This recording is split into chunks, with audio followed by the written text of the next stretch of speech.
The United States began large-scale missile strikes on Iran on February 28.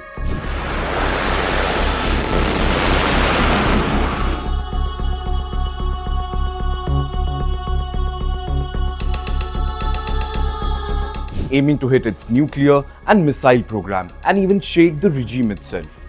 The fighting has already killed thousands across the Middle East, caused huge damage to energy facilities, and most importantly and worryingly, pushed oil prices up erratically across the globe.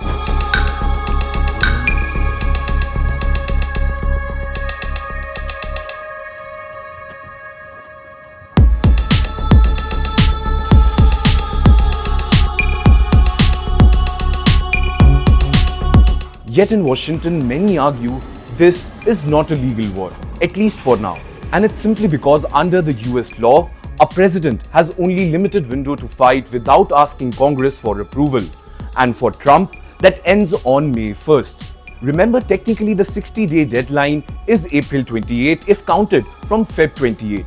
But since Trump formally notified Congress of the strikes on 2nd March, the clock began ticking from that date only. Now, Democrats and others who oppose Trump's Iran's actions are calling this date an inflection point, when the POTUS must either get Congress on his side or pull back the troops from Middle East. So today in this edition of From the News Desk, we will talk about what is this War Powers Act that might stop Trump from further attacking Iran, and what happens if Trump does not secure congressional approval before May 1st.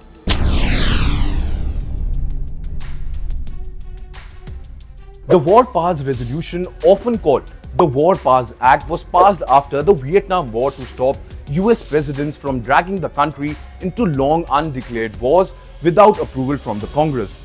It says that if a president sends US forces into hostilities without Congress first declaring war or giving authorization, he has exactly 60 days to either secure that approval or bring the troops home. There is also a 30-day extension built into the law, but this is allowed only for one narrow reason. The president can get this extra month if he gives Congress a written guarantee that additional time is purely to withdraw US forces safely, not to continue active combat operations. In other words, the law allows more time to exit, not more time to fight. In Trump's case, the 60 days run from March 2nd, when he officially told Congress about the Iran strikes. That makes the technical deadline April 28, with May 1 becoming the political moment when everyone in Washington accepts a decision from Trump. And after that day, continuing offensive operation without approval or a genuine withdrawal plan would put the White House in direct conflict with the US law.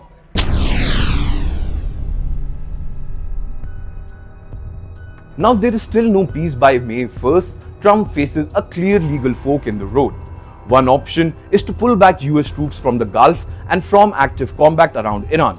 That would allow him to say that the mission was limited and is over now, even if Iran claims a moral victory. But the White House would likely try to sell this as mission accomplished rather than a retreat.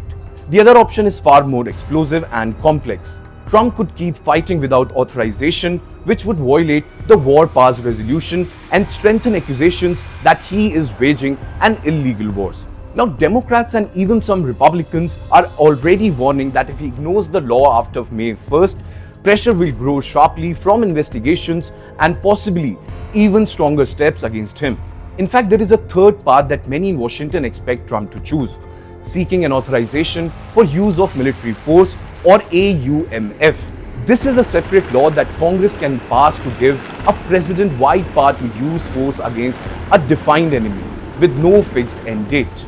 The most famous AUMF was passed just after the 9/11 attacks on US and has been used since then for many US operations in different countries. And if Trump can secure a fresh AUMF for Iran, he would no longer be under the 60-day war powers clock and could continue military operation as long as that authorization stands. And this is why May 1st is so important. It is the point at which he must seek either Congress's blessing, start a real withdrawal, or openly break the law.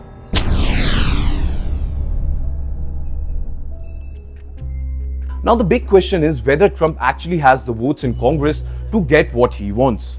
So far, the pattern has been sharply partisan.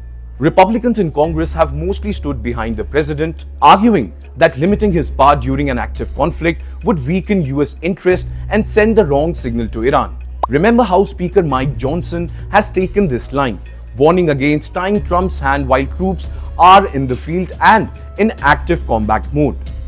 Democrats, on the other hand, say Trump must come to the Congress and make his case if he truly believes that war with Iran is in the national interest. In fact, Gregory Meeks, the top Democrat on the House of Foreign Affairs Committee, has been clear that Congress cannot be cut out of a decision of this scale and importance. Now remember, Democrats have already pushed several measures to stop this fighting, but Republicans have blocked 3 of them and a 4th failed last week. Now not only these things, but Trump has another reason to worry.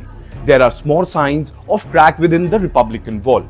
Senator Rand Paul, a Republican from Kentucky, has already broken ranks and voted with Democrats on some of these efforts. In fact, he has also predicted that after the 60-day mark, more Republicans may join him in questioning the war, especially if the casualties and cost keep rising. But for now, his is a minority voice inside the party. Well, this means that today the numbers are still tilted in Trump's favor due to a slim Republican majority, at least when it comes to blocking efforts to shut down the war. However, securing a new AUMF is not the same as stopping anti-war resolutions. It would require a public debate, tough questions, and a clear majority in both the houses of representatives and Senate. Well, at the end, as the clock ticks towards May 1st, Trump has to decide whether he is confident enough of those numbers to ask Congress for a blank check, or whether he will risk being seen as a president who chooses to ignore the US law.